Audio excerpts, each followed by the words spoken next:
जय श्री कृष्णा, हर हर महादेव। नमो astro channel में आप सभी का स्वागत है। इस वीडियो में मैं ग्रहों के बारे में बात करना चाहता हूँ कि आम लोग ग्रहों को लेके इतने ज़्यादा डरे हुए क्यों रहते हैं। देखिए, मुझे लगता है लोगों की मानसिकता बदलनी बहुत ज़रूरी है। ग्रहों को लेके कितनों के मन में खौफ होता है ग्रहों का नाम सुनते ही।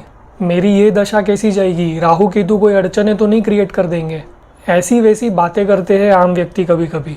तो मैं यहाँ कहना चाहता हूँ कि देखिए, किसी भी ग्रह से डरिए मत। पहले तो आप ये समझ लीजिए कि ये सभी ग्रह आप ही के अंदर है, ये ग्रह आप ही के जीवन के हिस्से है। देखिए, जानकारी होना बहुत ज़रूरी है। जब व्यक्ति में अवेयरनेस आती है तभी वो डर से दूर हो सकता है। अगर हम शास्त्र की माने तो शास्त्र क्या कहते हैं, यत पिंडे तत् ब्रह्मांडे। तो ये शरीर को हम पिंड समझते हैं, इसके अंदर जो कुछ हो रहा है वही कुछ ब्रह्मांड में हो रहा है। मतलब एक ज्योतिषी आपकी कुंडली देख के आप ही के अंदर की बातें बताता है। और अब आपको इन ग्रहों की रिस्पॉन्सिबिलिटी लेनी है, क्योंकि ये ग्रह आपके ग्रह है। आप शनि देव का नाम सुन के डर जाते हैं। पहले तो आप इसको मान लीजिए कि ये शनि देव आप ही के शनि देव है। अब आप शनि देव के लिए क्या क्या कर सकते हैं। सीधी बात है, ये आपके शनि हैं, ये आपकी रिस्पॉन्सिबिलिटी है। जब तक आप ब्रह्मांड के शनि देव के बारे में सुन के डरते रहोगे तब तक आप कोई भी चीज़ बदल नहीं पाओगे। अगर आपके कुंडली में आप अपने मंगल की बात करें तो आप ये बात करें कि आप अपने खुद के मंगल देव के लिए क्या कर सकते हैं। थोड़ा और आगे की देखिए, ये मंगल देव केवल इस जीवन में आपके साथ नहीं रहने वाले, आपके सभी ग्रह आपके अगले जीवन में भी आप ही के साथ रहने वाले हैं। समझिए ज़रा बारीकी से। आप अपने जीवन में जो भी कार्य कर रहे हो, नव ग्रहों से रिलेटेड आप कुछ ना कुछ कर रहे हो, तो आप जैसे कर्म रखोगे, आप जैसे इन ग्रहों को रखोगे, वो केवल इस जीवन के लिए नहीं है, ये आप याद रखिए। आगे आप जो जन्म लेने वाले हो उसमें भी इन ग्रहों की और आपके कर्मों की कंट्रीब्यूशन रहने वाली है। देखिए, आज आपको पता है कौन सा ग्रह कौन से रिश्तेदार को दर्शाता है, कौन से ग्रह किन वस्तुओं को दर्शाता है। आज आपको आपकी कुंडली का अंदाज़ा है, आपको अपने ग्रहों के बारे में पता है, आपको आपके जीवन के बारे में पता है। आप आसानी से जान सकते हैं कि आपकी कुंडली में किस ग्रह को शांत करने की ज़रूरत है। ग्रह के लिए दान करना है तो किन ग्रहों के लिए क्या चीज़ें दान करनी है, और जो ग्रह कुंडली में अच्छे हैं उनकी पूजा आराधना करके उनका धन्यवाद कैसे किया जा सकता है। और देखिए, मैं यहाँ ये कहना चाहूँगा कि हर व्यक्ति के लिए 9 ग्रह कोई ना कोई कंट्रीब्यूशन करते हैं। मतलब सभी 9 ग्रह कोई ना कोई कंट्रीब्यूशन तो कर ही रहे हैं। तो आप ऐसा सोचने की कोशिश कीजिए कि आप इन सभी 9 ग्रहों को धन्यवाद कैसे करेंगे, इन्हें बेटर फील कैसे कराएंगे। और जब आप इतने करीब से ये चीज़ों को सोचने लगोगे तो ही आप ये समझ पाओगे कि ये वाकई में ऐसा क्यों है कि जो आप ही के अंदर है वही ब्रह्मांड में है। और आपकी अवेयरनेस जैसे जैसे बढ़ेगी, आप खुद इसमें बिलीव करने लगोगे कि आप भी इस ब्रह्मांड के हिस्सा है। और मनुष्य होने के नाते जिसको जैसी सेवा दे सको दे दो। यहाँ हर चीज़ किसी ना किसी ग्रह से जुड़ी है। आप किसी भी व्यक्ति को संतुष्ट करोगे, आप उस व्यक्ति से रिलेटेड ग्रह को संतुष्ट कर रहे हो। और आप जब किसी को खुशी दे रहे हो तो आपके खुद के ग्रह भी खुश हो रहे हैं। और जब आपके खुद के ग्रहों को आपने खुश रखना सीख लिया तो वो भी तो आपको खुश रखेंगे। आपके ग्रह खुश है तो आप भी तो खुश रहोगे। और इस चीज़ को आप जितने ऊंचे स्तर पे करो, उतने ऊंचे स्तर पे आप ये भी बिलीव कर सकते हो कि आप खुश तो आपके परमात्मा भी खुश। और मैं ये मानता हूँ और सभी से विनती करता हूँ कि आप अपने ग्रहों को अपना मानिए। और आप ये मानिए कि जब भी आप किसी परिस्थिति में हो, जब भी कोई चैलेंजेस आए लाइफ में, तो वो आपको अकेले को नहीं लड़ना, आपके ग्रह भी उनके साथ लड़ रहे हैं। अब क्योंकि आपने अपने ग्रहों को अपना मान लिया है तो वो भी आपके चैलेंजेस लेंगे और रास्ता अकेले आप नहीं निकालोगे। जब रास्ता ग्रह निकालेंगे ना तो आपको कहीं रुकावट महसूस नहीं होगी। देखिए, मनुष्य की बुद्धि बहुत सीमित रूप से बनाई गई है और ग्रह जो सब चीज़ों को कंट्रोल कर रहे हैं वो बहुत ज़्यादा पावरफुल है। तो किसी की बुद्धिमत्ता काम नहीं कर रही, और अगर वो बुद्ध देव को अच्छा कर ले तो ज़रूर उनके बुद्ध देव की कृपा जब उस व्यक्ति पे पड़ेगी तो भले उसके बुद्ध देव की स्थिति जन्म कुंडली में जैसी भी हो, धीरे धीरे वो इस चीज़ से लड़के उभर सकता है। तो ये बिलीव आ जाना बहुत ज़रूरी है कि हमसे ज़्यादा बेहतर जब हम पे अपने ही ग्रहों की कृपा आ जाए तो वो ज़्यादा अच्छी तरकीबें निकाल सकते हैं हर परिस्थिति से लड़ने की। और यहाँ ये चीज़ भी समझिए, हर चीज़ को अपना बना लो तो अपने चीज़ों से डर किस बात का। आपको अपने हाथों से कभी डर लगा है, अपने टांगों से डर लगा है, अपने शक्ल से डर लगा है? आपके किसी भी ऑर्गन से डर लगता है आपको कि अंदर आपके कोई ऑर्गन्स भी है? आपको तो महसूस ही नहीं होता, ये तो मेरे ही है, वो अपना काम कर रहे हैं। तो देखिए, ग्रह भी, हर एक ग्रह अपना काम अपनी बुद्धि के अंदर रह के कर रहे हैं। ग्रह जो भी रिजल्ट कुंडली में दिखा रहे हैं, वो रिजल्ट शुरू होता है इंसान की मानसिकता से। उसकी कुंडली जैसी कर्म बता रही है, जैसे इवेंट्स बता रही है, ये व्यक्ति स्वयं ऐसे सर्कल में उठेगा बैठेगा धीरे धीरे, और वैसे सर्कमस्टेंसेस में खुद जाएगा ताकि वो इवेंट वहाँ घटे। तो आप इस चीज़ को समझिए, कुछ सिद्ध पुरुष आपको देखते ही आपके बारे में बहुत कुछ बता सकते हैं, परंतु हर ज्योतिषी सिद्ध पुरुष हो ऐसा ज़रूरी नहीं। तो ज्योतिष शास्त्र इसी चीज़ में आपकी मदद करता है कि जो चीज़ें आपके अंदर हो रही है और जो संभावनाएं आपके अंदर है, उसे जानना कुंडली के माध्यम से पॉसिबल हो पाया है। जो व्यक्ति आपके अंदर नहीं जाग सकता, वो आपके अंदर के ग्रहों को आपके बाहर के ब्रह्मांड की स्थिति के अनुसार जान सकता है। और देखिए, जो व्यक्ति प्रकृति के विरुद्ध जाने की कोशिश करता है, अपने आप से दूर जाने की कोशिश करता है, उसी व्यक्ति को दुख, दर्द और तकलीफें नजर आती है। तो कुदरत के नियम से विपरीत मत जाइए, अपने आप को और अपने ग्रहों को अपने से अलग मत समझिए। एक हो जाइए, आपको सारी विपरीत चीज़ें दिखनी बंद हो जाएगी। हाँ, ये ज़रूर हो सकता है कि तब आपको नहीं नज़र आ रही होगी चीज़ें विपरीत, पर दूसरों को ज़रूर नज़र आ रही होगी विपरीत, जैसे आपको पहले नज़र आ रही थी, क्योंकि वो अब भी जुड़े हुए नहीं हैं। और आपको उनके आगे की चीज़ें दिखनी शुरू हो जाएगी कि ये क्यों हो रहा है। और जैसे पहले आप हर चीज़ पे रिएक्ट करते थे, यहाँ पे आप रिएक्ट नहीं करोगे, यहाँ पे आप ऑब्जर्व करोगे।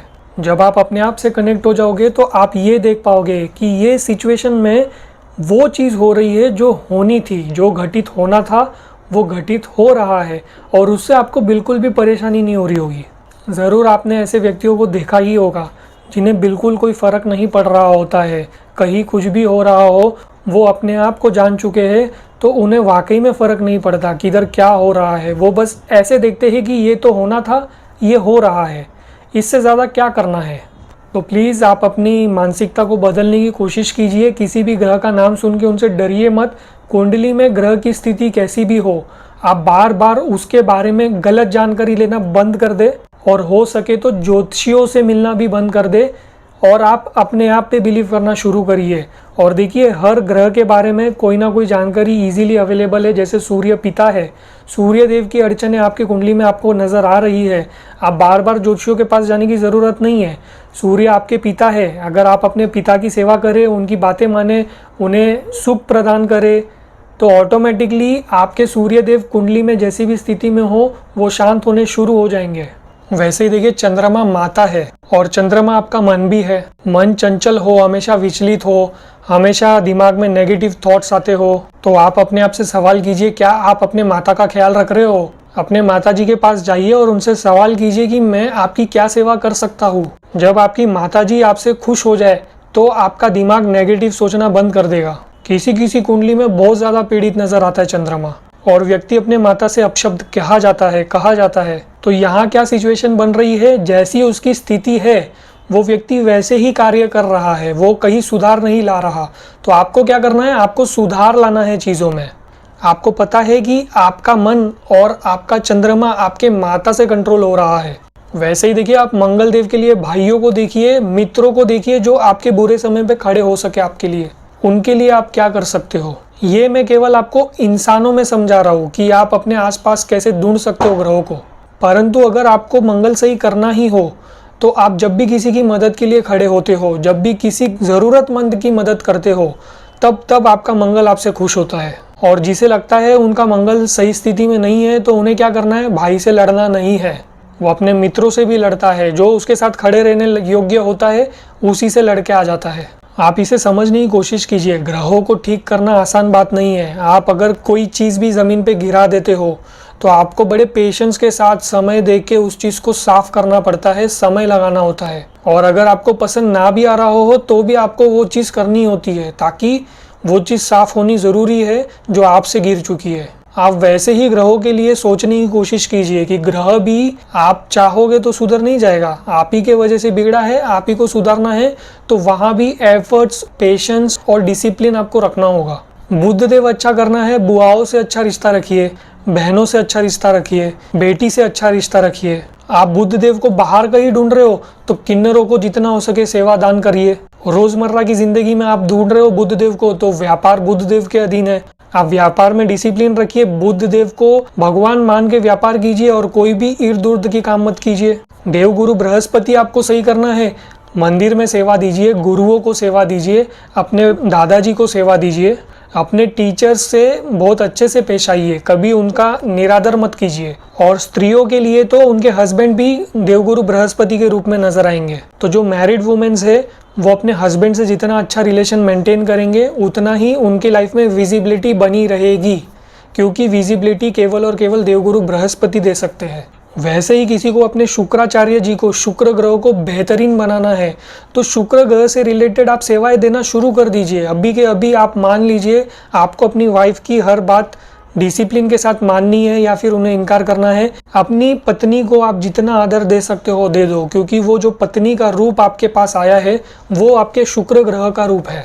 और मैंने बताया कि आपको लिमिटेड नहीं रहना, ऐसा नहीं है कि आपकी स्त्री ही आपका शुक्र है, जितनी भी स्त्रियां हैं वो सभी शुक्र को रिप्रेजेंट कर रही है। तो ऐसा नहीं होना चाहिए कि आप अपनी स्त्री को बहुत ज़्यादा मान सम्मान दे रहे हैं और बाहर किसी अन्य स्त्री के साथ आप बोलचाल बिगाड़ रहे हो, कुछ अपशब्द कह रहे हो, किसी के बारे में कुछ निंदा लांछन लगा रहे हो, बिल्कुल नहीं चलेगा। आप अपने पिताजी, अपने दादाओं के साथ रिलेशन अच्छा रख रहे हो, परंतु आप बाहर जाके एल्डरली फिगर के साथ, जैसे पिता तुल्य व्यक्ति के साथ आप बदतमीजी कर रहे हैं तो भी नहीं चलेगा।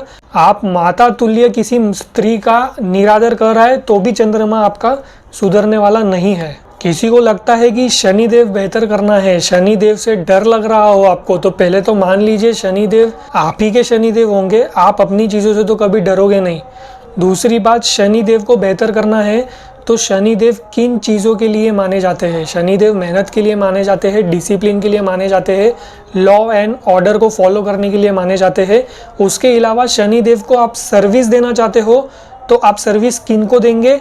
आप मजदूरों को सर्विस देंगे, आप अपने नौकर चाकर के साथ व्यवहार अच्छा करेंगे।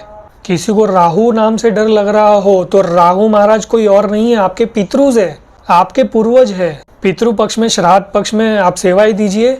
आप अमावस के दिन, राहु का दिन होता है अमावस का, उस दिन अपने पितृस के नाम की पूजा आराधना कीजिए, कुछ दान धर्म कीजिए, मंदिर में जाके ब्राह्मणों को दान दीजिए। समय समय पे धन्यवाद करना सीखिए अपने पितृस का। और राहु केतु दोनों को ही पितृस से जोड़ा गया है। राहु महाराज जो है वो हमारे पिता की ओर से जो पितृस है उनसे जोड़े गए हैं, और केतु महाराज जो है वो आपके माता की ओर से जो पितृस है उनसे जोड़े गए हैं। तो देखिए, जानकारी होने के बाद ये बहुत मुश्किल चीज़ नहीं है कि अपनी ही चीज़ों को कैसे सुधारा जाए। तो एक समझदार व्यक्ति के लिए इतना काफ़ी है कि वो अपने जीवन में अपनी चीज़ों को कैसे बेहतरीन बना सकता है। चलिए, उम्मीद करता हूँ आज का वीडियो आपके काम ज़रूर आया हो। अगर आपको ये वीडियो पसंद आया हो तो इसे लाइक और शेयर ज़रूर कीजिएगा। सब्सक्राइब कीजिए आपके अपने नमो एस्ट्रो चैनल को, ताकि आने वाले वीडियोज़ आप तक सही समय से पहुँच सके। आज के लिए अलविदा लेता हूँ। जय श्री कृष्णा, हर हर महादेव।